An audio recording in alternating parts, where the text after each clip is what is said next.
ফখরুল সাহেব বলেছেন অনির্বাচিত কোনো সরকারের কোনো সংস্কার তারা বৈধতা দিবেন না। এটা কেমন ধরনের বক্তব্য আমি বুঝে আসতেছি না। তার মানে ইতিপূর্বে যত অনির্বাচিত সরকার ছিল তাদের যেই সংস্কারগুলি করেছে সেগুলি তারা বৈধতা দিবেন না।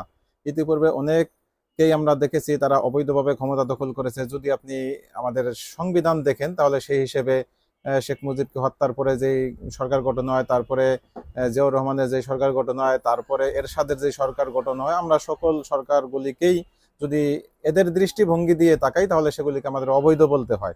তো তারাও তো অনেক সংস্কার করছে, তার মানে সেগুলিও তারা বাতিল করে দিবেন, সেগুলিকে তারা রক্ষা করবেন না?